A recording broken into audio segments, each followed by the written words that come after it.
Columbia Network takes pride in presenting Orson Welles and the Mercury Theatre on the air in the fourth broadcast of a unique new series dramatizing famous narratives by great authors. This is the first time that a complete theatrical producing company has been brought to radio, and the Columbia Network again welcomes Mr. Welles and his associates to its own stations and to the stations of the Canadian Broadcasting Corporation, coast to coast. Every week, Orson Welles invites our listeners to suggest their favorite titles. And tonight, the Mercury Theatre on the Air presents 39 Steps by John Buchan, with Orson Welles as Richard Hannay and Marmaduke Jopley. Here is Orson Welles. Good evening, ladies and gentlemen. I cannot divulge the full name of the author of the 39 Steps. 7 university degrees and a title make him a gentleman and a scholar, and also practically unpronounceable. But I think you'd like to know, if you didn't, that it is the present Governor General of the Dominion of Canada and first Baron of Tweedsmuir who perpetrated this tall and shamelessly exciting spy story about high doings in Scotland. Lord Tweedsmuir, who in private life is a publisher, is himself very properly a Scotsman who regards the sensational diversity of his responsibilities with the special calm of his nation. I regard my business, he says, as my profession, writing as my amusement, and politics as my duty.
What's your name?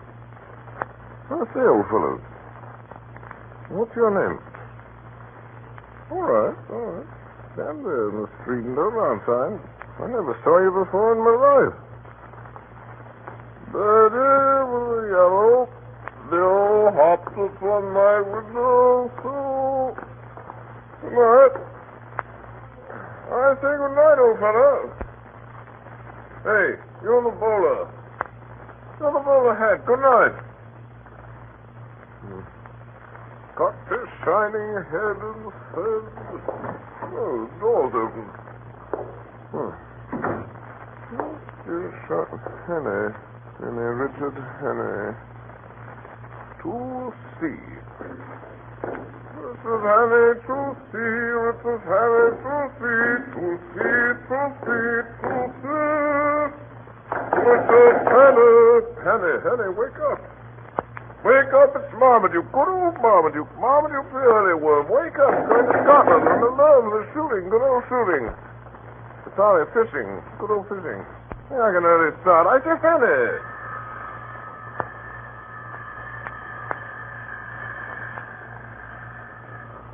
Ting-a-ling-a-ling-a-ling. Hey. Hey, Hanny, your phone's ringing. Wake up and answer it. Hanny. Must be drunk. Birdie with a yellow bill popped upon my window sill. Cocked its shining head. Hello. You still there, you? Across the street?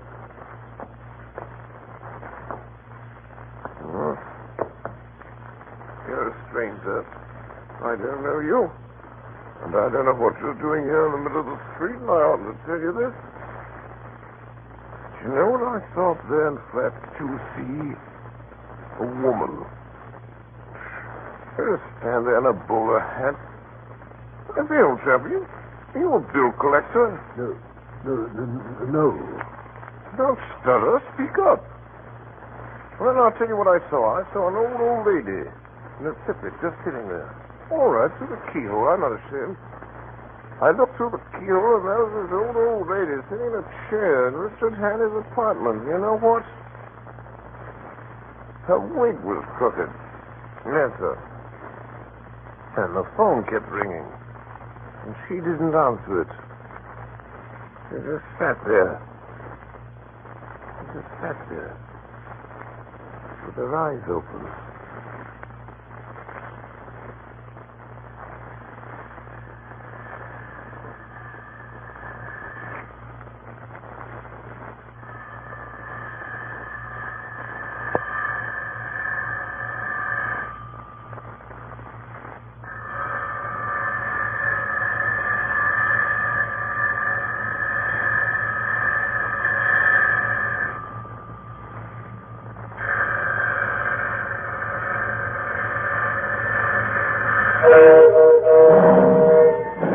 South Express?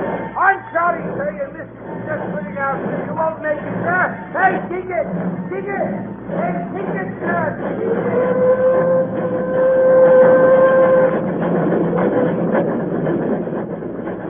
Ticket!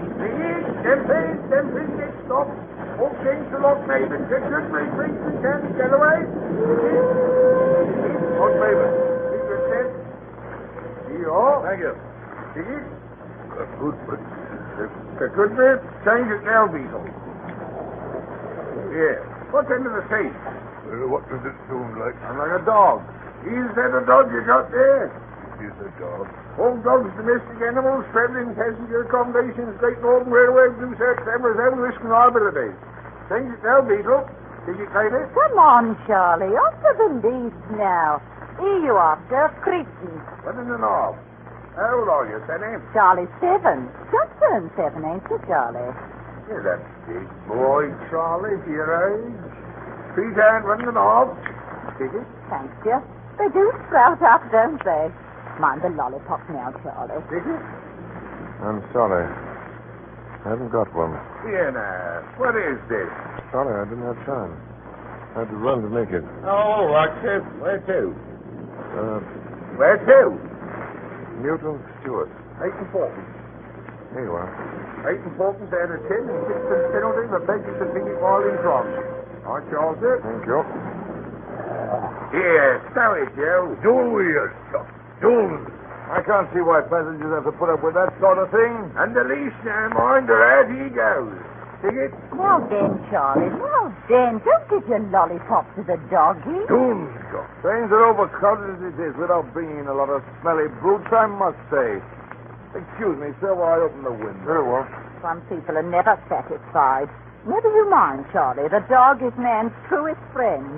Never mind what anybody may say. All right, lady, all right. I consider myself ticked off. And always remember, Charlie, that a man who doesn't like a dog is no friend of yours. You can be sure that Richard Annie didn't keep a dog. Not in The Murderer.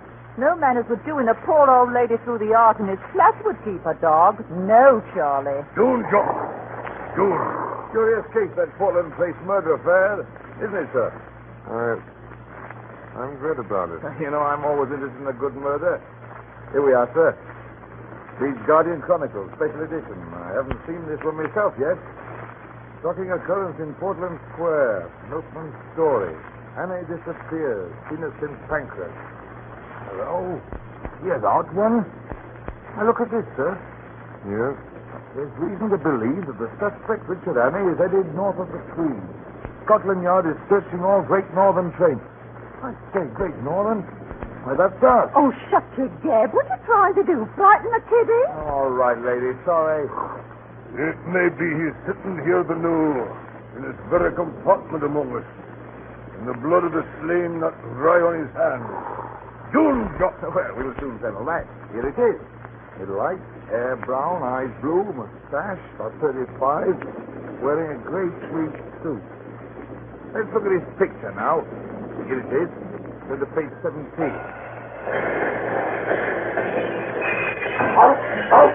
Stop there! Here he goes, running! Getting to the hill. Yeah, what's going on here? Who made emergency light? Was it one of you? It was him. Jumped and grabbed it. Threw it out of the window. I knew it was him. Who are you talking about? Hurry up, man. Go down the line and I'll give you the slip. Who? The murderer! Mr. Richard Hanley. Get away from that glass, Charlie. He was sitting right next to me. Come on, Charlie. Get away now.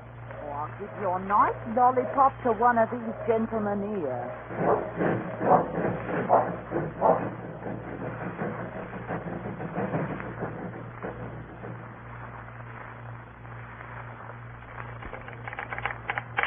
What's all roads, Richard Henne, wanted for Portland Place murder.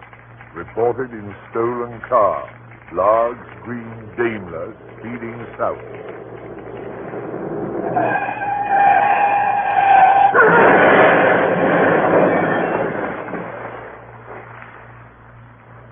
Scotch and soda, sir. Is that the best thing you can suggest, Sullivan, for a man who's barely escaped his life from a motor accident? Brandy and soda, sir. Drove right through the hedge, he did, Sullivan. Went through it like butter, down the bank and into the burn. Lucky he came out alive. Gin and tonic, Just sir. a lucky thing, too. I came along, fished him out. Gentlemen, stay for supper, Sullivan. I'd better take him a change of clothes when he's out of his bath. Things were badly torn up. Not a pleasant thing to turn over 3 times a day in the Phaeton, Sullivan. He's done with his bath.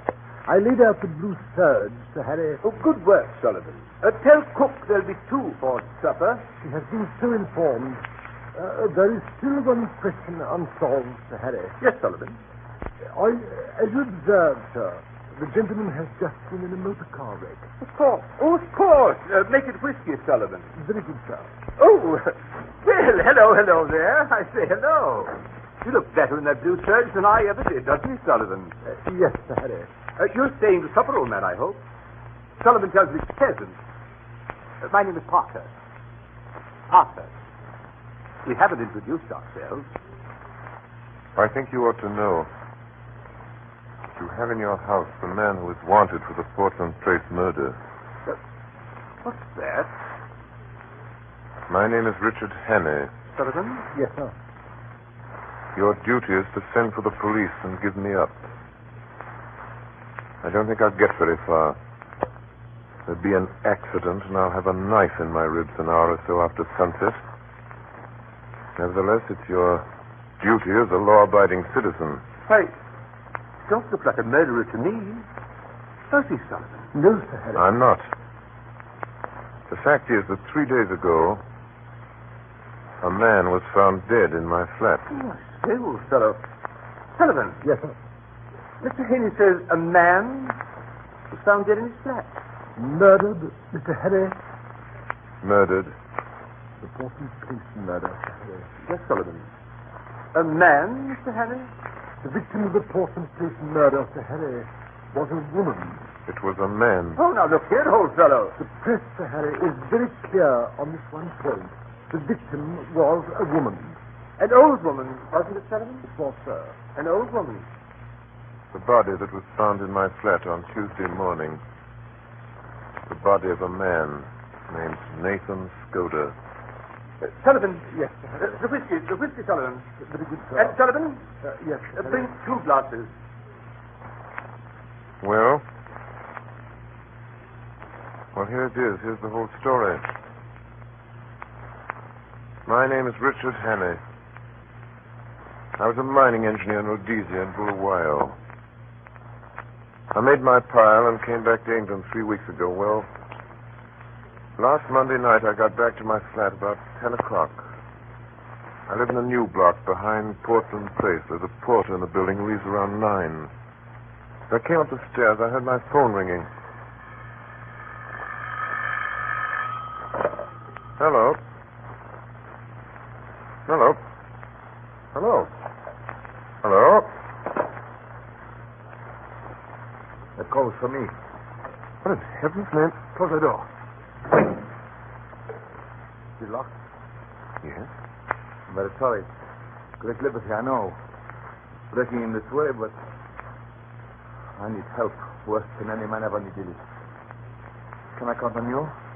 It depends. You see, I have an idea By this time tomorrow, I shall be dead. That's what he told me the minute he got in the door. The little man was scared stiff. I could see that. He carried a parcel under his arm, a brown paper parcel, and there was a trickle of blood on his left hand from a fresh cut across the knuckles. There's going to be a war. Now, wait a minute. That's what he told me. A war. And this war is going to come as a great surprise to Britain. Somebody's going to be murdered. He told me this Thursday, remember, Thursday night. In London, a fellow called Carolitis.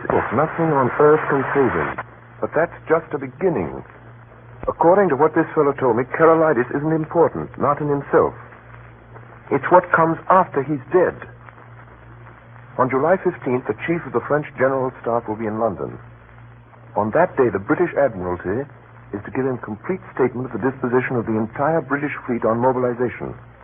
At least I gather it's something like that, something uncommonly important. Now then, on the 15th of July, there will be others in London. I don't know who. He had a name for them. He called them the Black Stone. Well, somehow this information, those secrets about our fleet destined for France, will be diverted into their hands on that day, July 15th, and will be used, remember, a week or two later against England by our deadly foe with great guns and swift torpedoes, suddenly in the darkness of a summer night. I know you don't believe this. I didn't when he told it. I do now.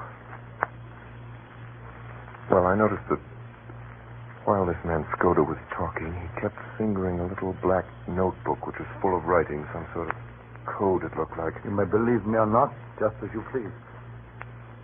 And there it is. This is the fellow speaking, the fellow with the brown paper parcel and the cut across his knuckles.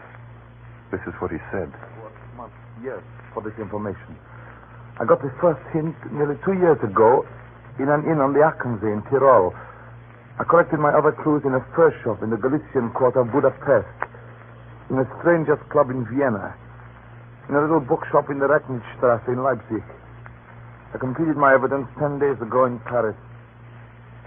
And until yesterday, I thought that I had worked unobserved. Don't answer it. Don't answer it. For me. Those men calling, see if I'm here. Don't answer it.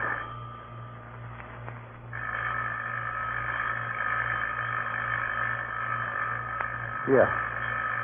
Let me show you something. Will you please turn up the light? Yes? Come to the window. Look. Down there. Well, I looked. For a moment, I saw nothing but the deserted street below. Then I noticed a man in a bowler hat standing in a doorway across the street.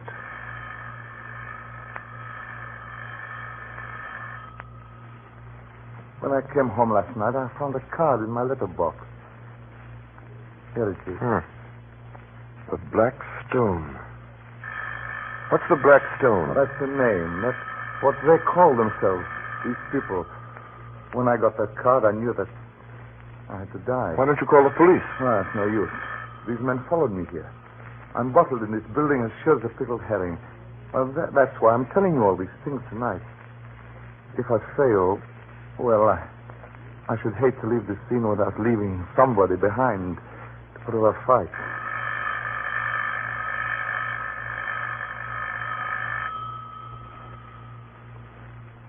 Well, I still didn't know what to make of the little chap, and it was getting late.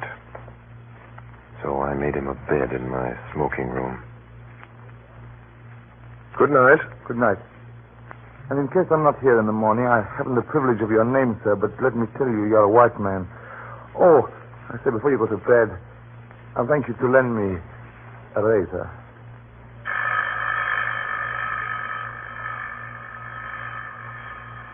I locked the door of my room. Finally, I fell asleep. I woke before dawn, couldn't go to bed again. I lit a cigarette and started to read. Then I noticed that the light in the smoking room was still on. I got up, I had a cigarette in my mouth, I remember, and as I pushed open the smoking room door, I saw something that made me drop my cigarette. Bolt upright in a chair by the window sat an old woman with her eyes open. There was a long knife through her heart, which skewered her to the back of the chair. I looked quickly about and called for Skoda. There was no reply. Then I noticed three things. First, the old woman's wig had fallen slightly askew. Second, that the brown paper parcel I'd noticed under Skoda's arm the night before was now lying open and empty on the table. Third, that across the knuckles of the old woman's left hand was a fresh, unhealed cut. From the limpness of the body, I estimated that Skoda had been dead for about 2 hours. I wondered what had happened to the little black book. I searched Skoda's body and found nothing. Then I noticed that the whole flat had been ransacked in the night. The insides of books, drawers, covered even the sideboard in the dining room. I shut it and bolted every door and window in the flat. Skoda's story was true. The men who knew that he knew what he knew had found him and had made certain of his silence. You see, his disguise had not saved him. I'd be the next to go. But suppose I went out now and called the police. What kind of a story could I tell about Skoda? If I told them the truth, they'd simply laugh at me. I'd be charged with murder. The best I could hope for was jail. And that was just what they wanted for me. An English prison was as good a way of getting rid of me till after July 15th as a knife in my chest. I got out an atlas and looked at a big map of the British Isles. My notion was to get off to some wild district, some open space where my South African experience would be of help to me, some place where I'd be safe hiding for 6 days until July 15th. I decided Scotland would be best. There was a train from St. Pancras at 7:10. I went to the window and looked out between the shutters. It was beginning to get light. I saw a man standing in the doorway in a bowler hat. Then another man, who seemed to be drunk, came down in evening dress down the street. He walked unsteadily. He caught sight of the man in the bowler hat and went over and spoke to him. Then he crossed the street and came into the house. Henry, wake up, Marmaduke, good old Marmaduke. Marmaduke the early boy. Wake up, going to Scotland. Remember the shooting, good old shooting. Oh, sorry, busy. Good old shooting. Make like an early start, I say. Oh, Henry.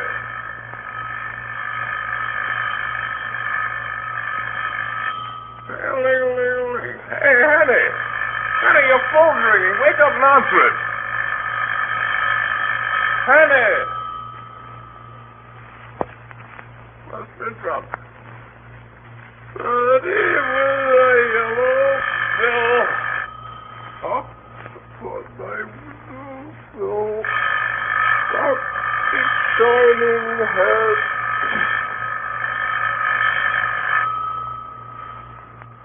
I waited till he'd gone.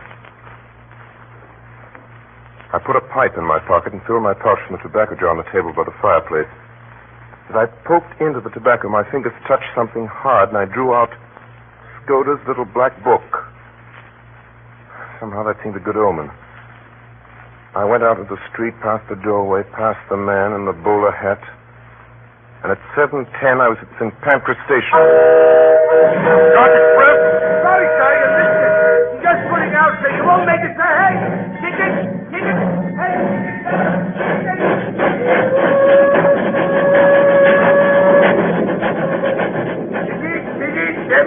Them freeze, stop. Won't change the lock pavement. Good break, race to get away. 10 hours later, between Dorbeath and Newton Stewart, I pulled the emergency cord and jumped off the train. Oh, stop it! There he goes running! A murderer!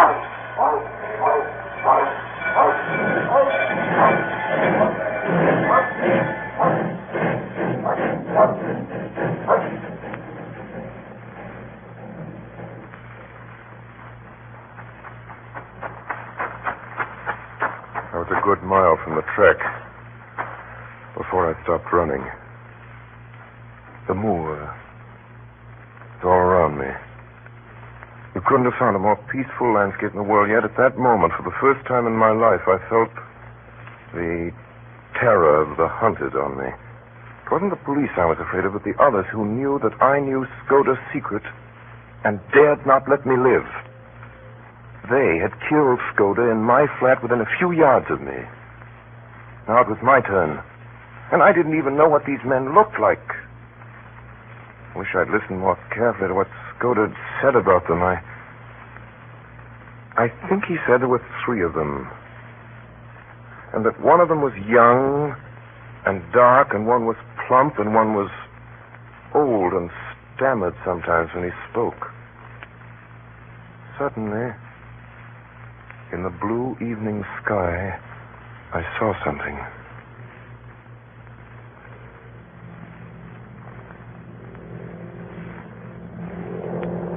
Low down in the south, a monoplane was climbing into the heavens.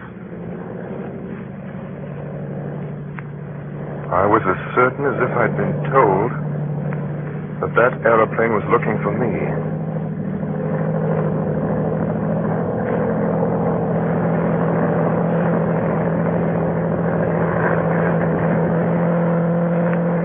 It flew low over the hilltops, and then back over the valley.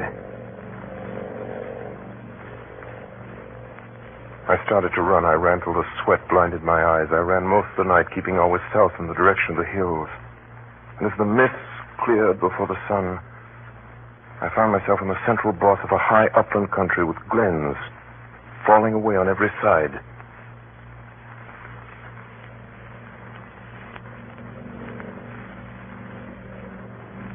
Then I saw the monoplane again, coming up from the east. It was flying high. It circled about me in narrowing circles, the way a hawk wheels before it pounces.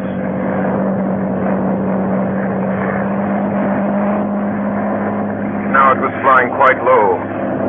The observer on board caught sight of me. I could see him looking at me through glasses.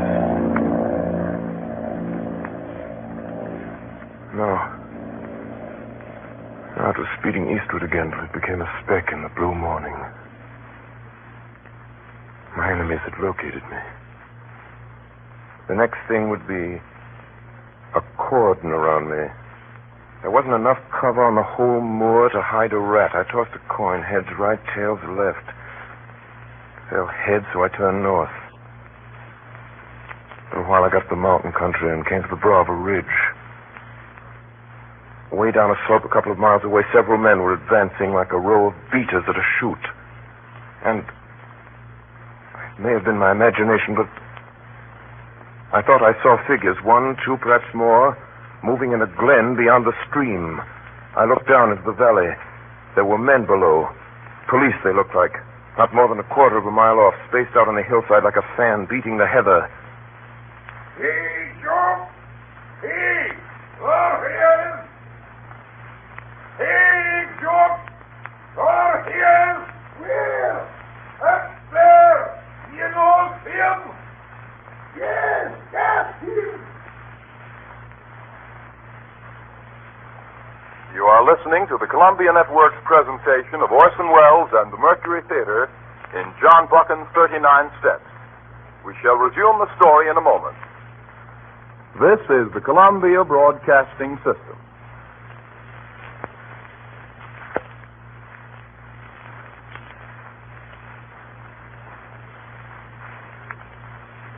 The Columbia Network is presenting 39 Steps by John Buchan. And now the Mercury Theatre resumes the story with Orson Welles as Richard Hannay and Marmaduke Jopley. Hey, look! Look! There he is up there! We were playing hare and hounds, police and I. Soon it began to seem less of a game. The police had evidently called in the local herds of gamekeepers.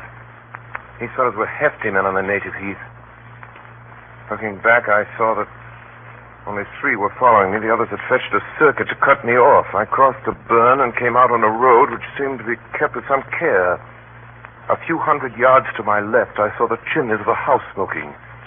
There was a veranda in front of the house, and through the grass, I saw the face of an elderly gentleman meekly watching me.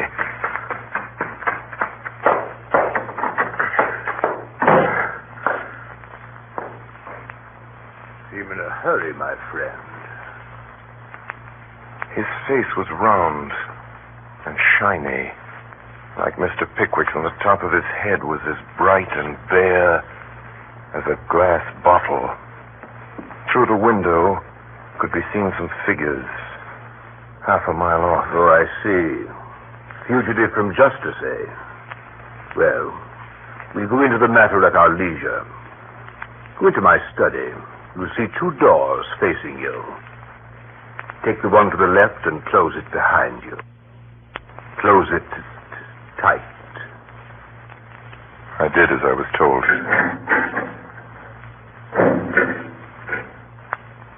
I was in a little dark chamber that smelled of chemicals. I wasn't any too happy. There was something about the old gentleman which rather terrified me. He'd been too easy and ready. Almost as if he'd been expecting me, and his eyes had been horribly intelligent. All right. You may come out now. Have they gone? They have gone. I convinced them that you had crossed the hill. I do not choose that the police should come between me and one whom I am delighted to honor. He smiled gently and nodded to the door behind me. I turned and saw 2 manservants who had me covered with pistols. This is a lucky morning for you, Mr. Richard Hannay. Hey, what's going on here? And who are you calling Richard Hannay? My name's Ainsley. So? Oh, but of course you have many names. We won't quarrel about a name, Mr. Hannay. And now I suppose you're going to give me up after all. And a low, dirty trick, I call it. By God, I wish I'd never seen that cursed money. Here it is in big damn here. You are a clever actor, Mr. Hannay, but not quite clever enough. Oh, no, I shall not give you up. My friends and I will have a little private settlement with you tonight. Oh, for God's sake, stop jawing. Everything's against me. What's the harm in a poor devil with an empty stomach picking up some money he finds in a lost pocketbook? That's all I've done, and for that I've been chivied for 2 days for these blasted bobbies over these blasted hills. I could see a dawning of a doubt in his mind. I'll tell you, I'm fair sick of it. Will you oblige me with a story of your recent doings, Mr. Hannay? I can't, Governor. I've not had a bite to eat for 2 days. Give me a mouthful of food, and then you'll hear God's truth. You're a good liar, Hannay. But I do not propose to let you go. If you are what you say you are, you will soon have a chance of clearing yourself. If you're what I think you are, I do not think you will see the light much longer. Geringstar, draußen einschließen, bis Sie zurückkommen? Ja. I want the Daimler in 5 minutes. There will be 3 to dinner. Goodbye, Mr. Hannay. We will meet again tonight. I marched out of the room with a pistol in the small of my back.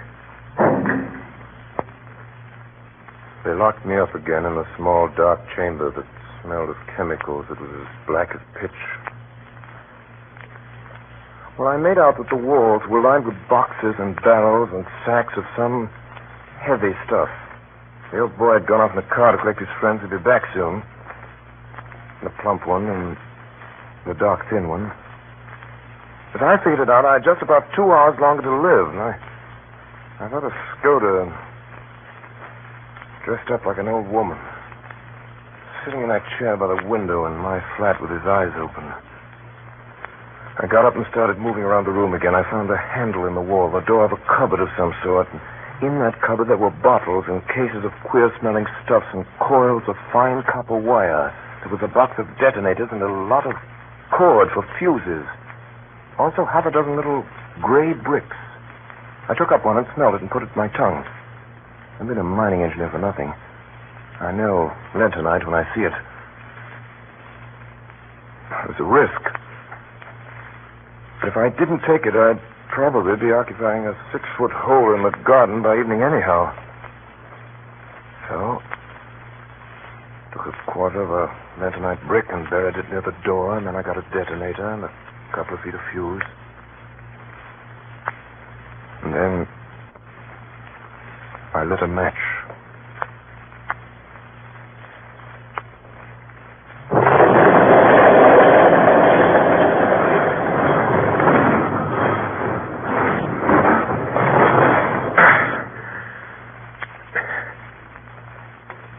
Something had hit my left shoulder. There was a poisonous yellow fog all around me. Somewhere behind me I felt fresh air. I started to run. I ran. Much later, in a clearing on a hillside, I saw a small stone building with a tower. The door was open. It was dark and cool inside. I staggered in and sat down on one of the benches. The pain in my shoulder was unbearable. Then I heard steps coming down the path. I found a small door in one corner and narrow stairs running up to the tower. I went up. Now, most of the top of this tower was taken up with bells. But there was a small ledge outside just wide enough to lie down on. I heard a man downstairs below me in the tower.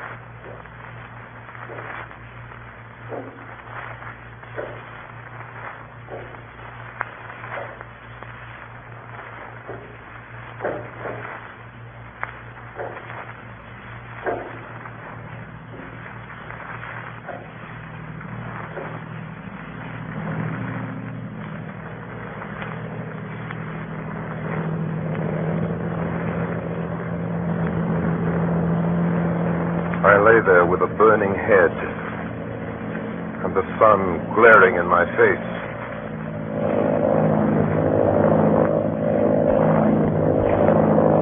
Right above me was the monoplane. They couldn't have missed me lying there on the open ledge. They knew where I was. Soon they'd come back for me. Suddenly, right under me,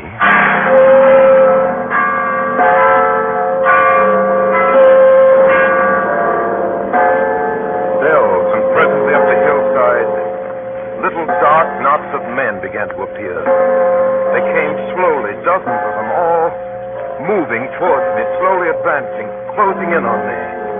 I was too sick to move. I lay there waiting for them to come and get me. Now they were in the building below me. In a few seconds they'd be up the stairs. I waited and no one came. I lay there waiting. Then a thought struck me. Skoda had been murdered on Thursday night, 4 days ago. Thursday, Friday, Saturday, 4 days. Then these men coming up the hills in little dark knots, in black, slowly advancing, closing in on me, were not my enemies. They weren't after me. They didn't even know I was there. They were peacefully walking to church with their families. It was Sunday.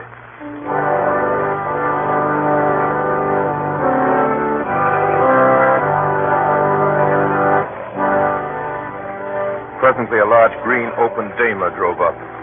3 men got out. My plump friend, the professor, and the dark young man. I could see them looking up at my tower. 2 of them went into the church. The thin man stayed at the car. I waited up there on the ledge.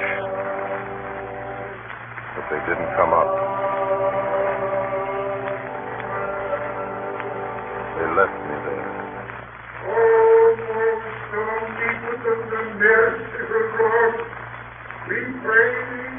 The service had just begun.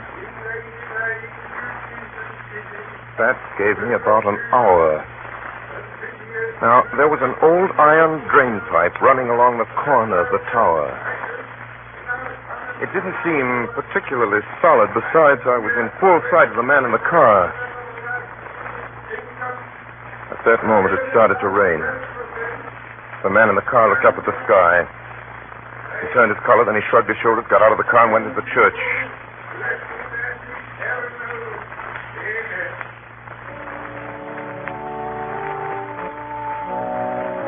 I started down the side of the tower.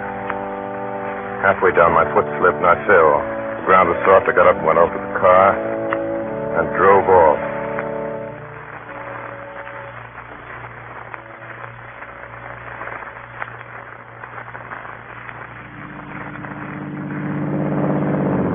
I drove that dame up for all she was worth. It was risky driving with my right arm out of action. But I drove on south, downhill into the valley. The road was full of sharp curves and shiny under my headlights and very slippery.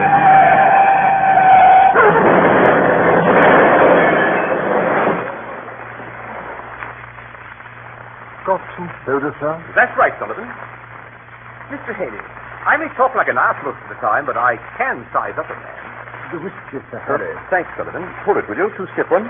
Very good, sir. My name is Henny. Well, Harry, you're no murderer and you're no fool. And I believe you're speaking the truth. I'm going to back you up. Now, what can I do? I've got to get in touch with the government sometime before June 15th. July 15th. That's the day after tomorrow. If you can help me. All right, I will. The permanent secretary at the Foreign Office is my cousin and one of the best going. He's down at his cottage in the country, south fishing. If you start early tomorrow morning, Sullivan. Yes, Sir Have Harry. the station wagon here at 6 in the morning. Yes, sir. And reserve a compartment on the Southern Express. Yes, sir. Oh, and Sullivan, Yes, Sir Harry. send a telegram to Sir Walter. Yes, sir. If a man called... Henny. Better not use my real name. So right you are. If a man called, Sullivan, you will think of a name for Mr. Hanny? Yes, sir. A short name, sir. Yes, Sullivan. And British, of course, sir. Oh, yes, Sullivan. You can count on me, sir.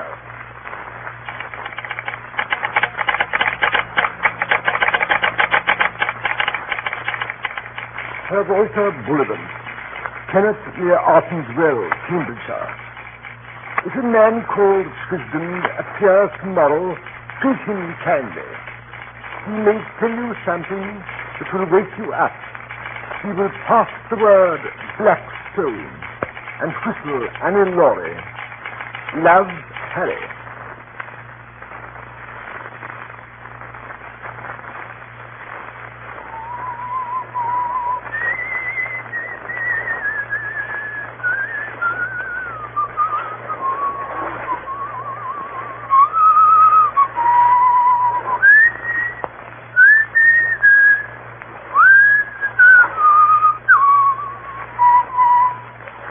There's a stream, isn't it? Yes, sir. I'll back out Kenneth for trout fishing against any river in England. Look at that big fellow there. 4 pounds if he's an ounce. Well, see him, sir. Go there. Yard from the reeds, just above that stickle. Yes, I see him now. He's a big fellow. I swear it was a black stone. Yes.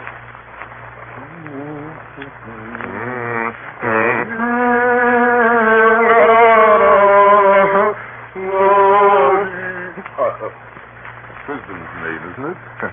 No, I mean to say, yes, sir. A wise conspirator that knows his own name. You're Sir Walter. And? Now then, Mr. Henny. My cousin promised you'd tell me something that would wake me up. I'm ready. Oh, Mr. Henny, before we begin, I think I ought to tell you, I got a letter from Skoda this morning. Skoda? Yes. Skoda's been dead a week. It was written on the 8th, the day before he came to you. His letters usually took a week to reach me. They were sent undercover to Spain and then to Newcastle. What did he say? Great deal. Strange fellow, Skoda. He knew more international secrets than any secret service man in Europe. The trouble about him was he liked to play a lone hand. He'd never tell us all he knew. Besides, he was getting romantic. Black stone. It's like any novelette. Sir Walter, is Carolitis in London? Yes. Been there for days. In his letter, did Skoda say anything about Premier Carolitis? Premier Carolitis? Skoda said that the 14th of July, today, Carolitis would be murdered. Carolitis murdered? Nonsense. There's no state in Europe, once came out of the way. Virtuous Carolitis is likely to outlive us all. I'm afraid Skoda went off the trail there. Yes, he spotted it. Telegram, Sir Walter. Just came through from London. Thanks. You excuse me, Mr. Henry? Chief, car, right away. call the Foreign Office. Tell them I'm on my way up. Yes, sir. I apologize to the Shield, Stilda.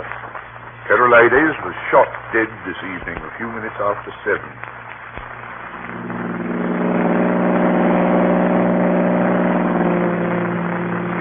It begins to look like war, Mr. Henry. What about our naval plans, Walter? You know what Scotus said about them? He said tomorrow, July 15th. We're taking no chances, Mr. Henry. General Dufour, Chief of the French General Staff, arrived in London at 5 today. He dines with the Prime Minister, and then he goes to the Foreign Office. There are 4 people will see him. Whittaker from the Admiralty, myself, Sir Arthur Drew, and General Winstanley. Lord Stirling may be there. You never know about him. He gets more erratic every day. The Foreign Office, General Dufour, will get a certain document from Whittaker. After that, he'll be motored to Portsmouth, where a destroyer will take him to Havre. He won't be left unattended for a moment until he's safe in Paris. The same with Whittaker, till the papers are out of his hands. And I don't mind admitting I'm horribly nervous. So, Walter, if those plans were stolen, could the disposition be changed? We can't make any serious change in those dispositions, Mr. Henry, unless we alter the geography of England.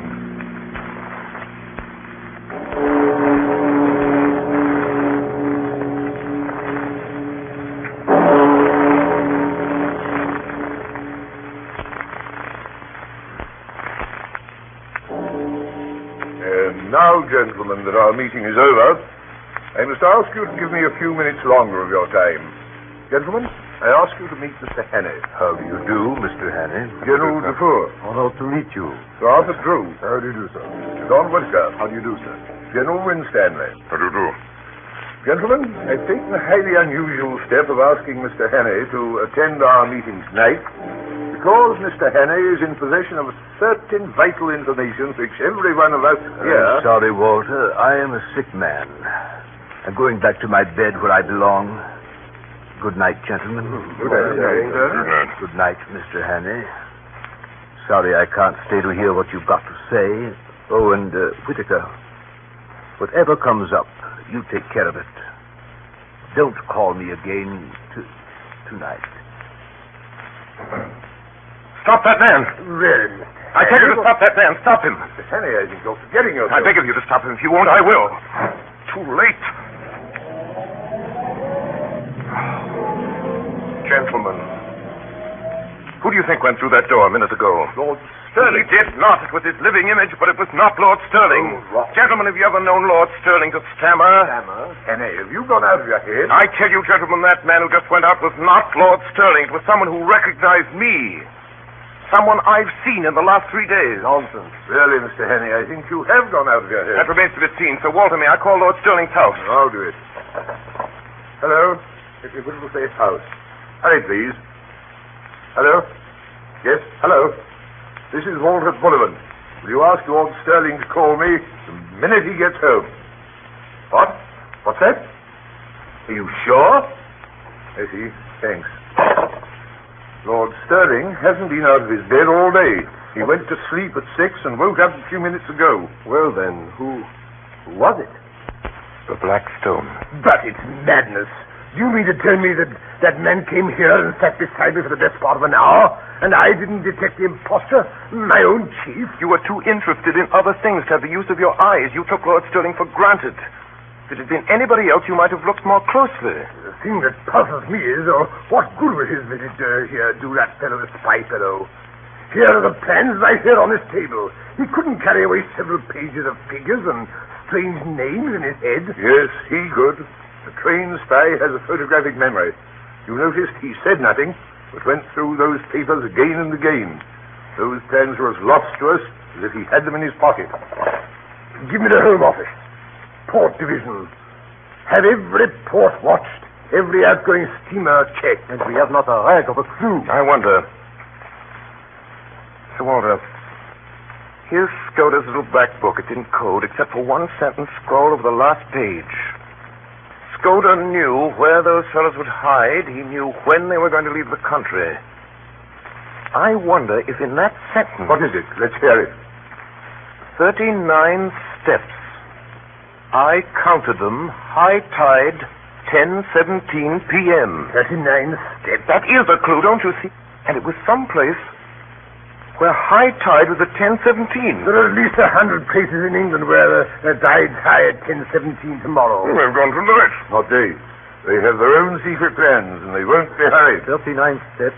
What does he mean by steps? Dock steps. Then he wouldn't have mentioned their number. It must be a place where there's more than one set of stairs. Home Office, Department of Transportation. Hello, Bullivan speaking. I say, is there any regular steamer leaving from the continent 10:17 p.m.? Look it up. What? You sure? Thanks.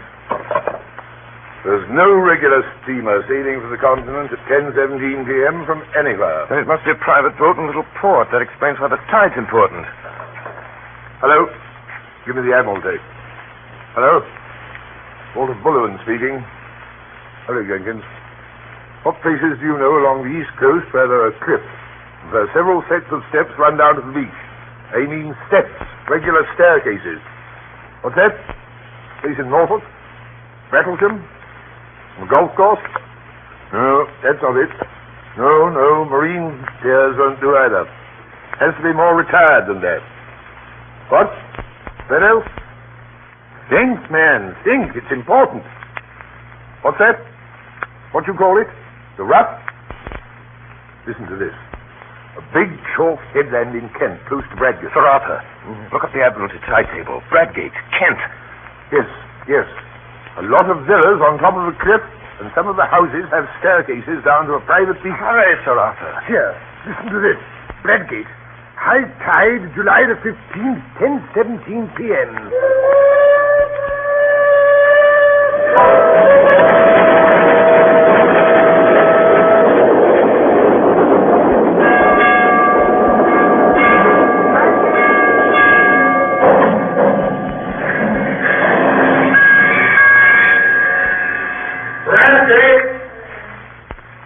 Bradgate, July 15th. Confidential report. Richard Hannay, Special Agent to Sir Walter Bullivan, Permanent Secretary of the Foreign Office. There is a villa with 39 steps leading down to the sea.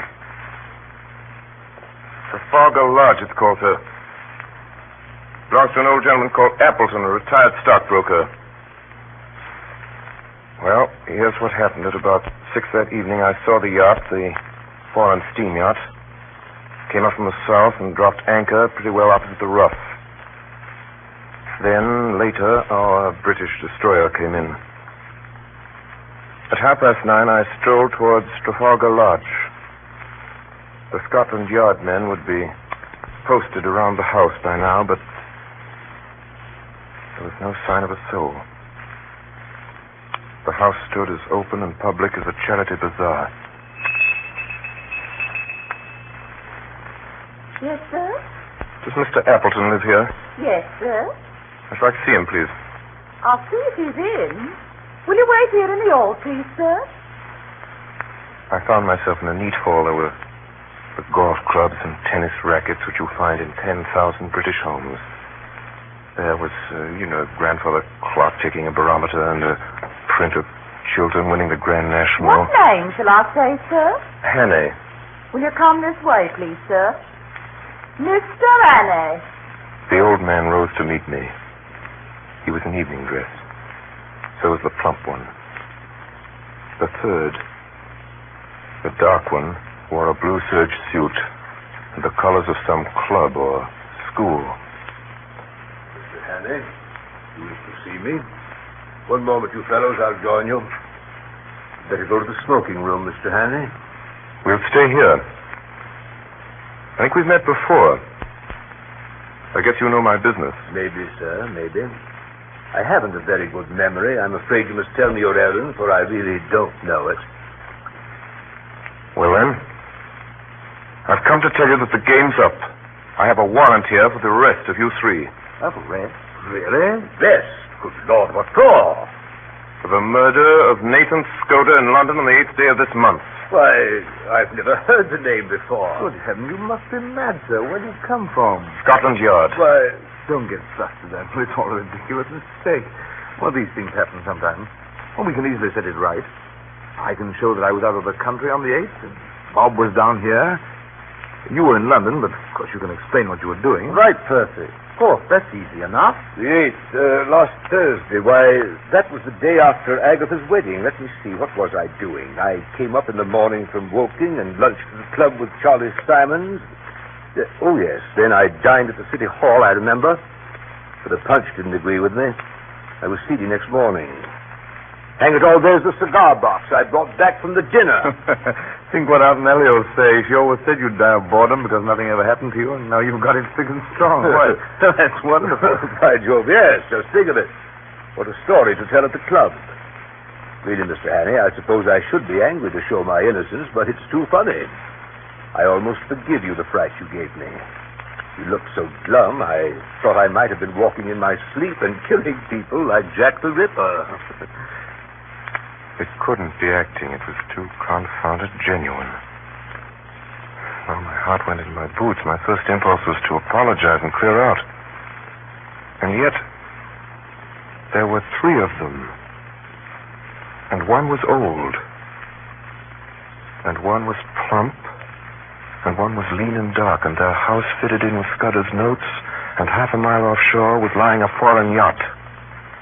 There's only one thing to do, go forward as if I had no doubts. I was going to make a fool of myself. I might as well do it handsomely. Then I remembered what old Peter Peniot told me in Rhodesia, Vescal Avenue.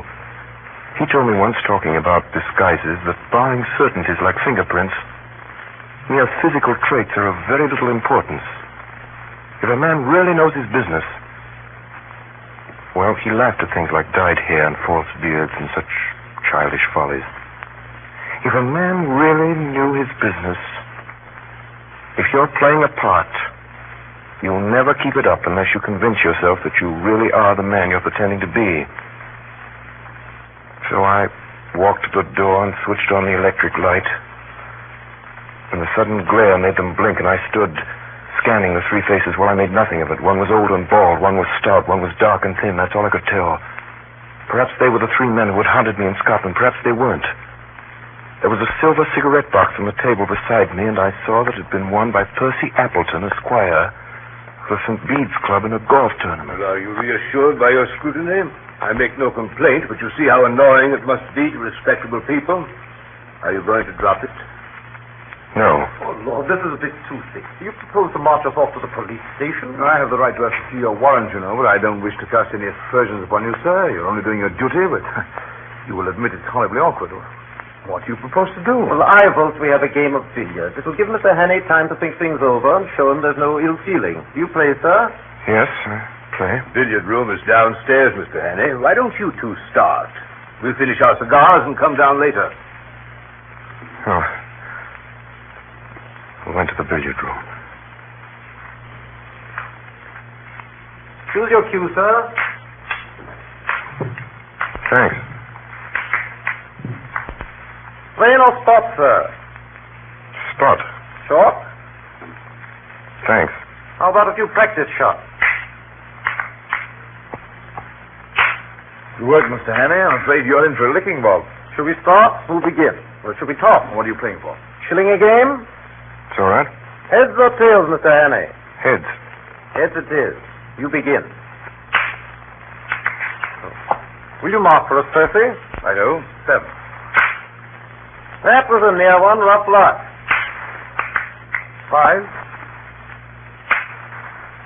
8. That's all. All right, Mr. Hannay. 5. That's 13. 17. Good work. Stop at 17. Percy, look at the time. You'd better think about catching your train. Yes, Percy's got to go to town tonight. I'm afraid you must put off your journey. Oh, dash it all, Hannay. I thought you'd drop that, but I've simply got to go. You can have my address, and you can have any security you like. No, you must stay. It was 5 minutes after 10. In 12 minutes, it would be high tide. Through the window, I could see the lights of the foreign yacht offshore. No bail for my nephew. That ought to content you, Mr. Hannay. Was it my fancy, or did I detect some halt in the smoothness of that voice? And then I thought of something. Mr. Appleton, when did your nephew have to be in London? Tonight. Did you say you would go bail for him, Mr. Appleton? Yes, I told you I would. Well, then, perhaps if I could arrange to call Scotland Yard early in the morning... No, Mr. Hannay. It simply has to be tonight. Then I knew who he was. Come on! The young dark man leaped from the window. He threw it over the low fence and down the steps before a hand could reach him. Someone switched on the light. The plump one was lying crumpled in a heap. They'd got handcuffs on the old man. He's safe. You can't follow him in time. He's gone on the yacht. He has triumphed. The Black Stone has triumphed. I hope he'll bear his triumph well, Mr. Appleton. I ought to tell you that your yacht for the last 2 hours has been in our hands.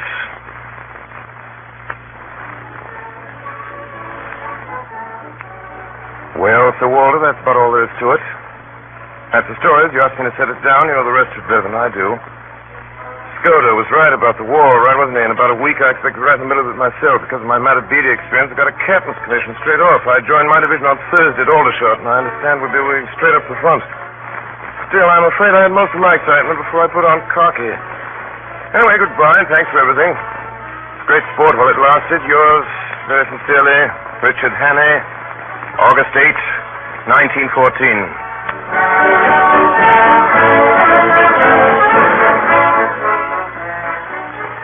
Tonight, the Columbia Network has brought you Orson Welles and the Mercury Theatre on the air in 39 steps by John Buchan. We now present the star and director of these broadcasts, who tonight played Richard Hannay, Orson Welles. Ladies and gentlemen, if you missed Madeline Carroll in our stag version of 39 Steps, the young lady in the movie, in common with almost everything else in that movie, was the child of its director's own unparalleled and unpredictable fancy. If you missed anything, you must blame Mr. Alfred Hitchcock. If you were surprised by anything, you must blame us. Well, next week, the Mercury Theatre, by way of an experiment, attempts a radio anthology of short stories. Until then, good night, everybody, goodbye, and see you next week.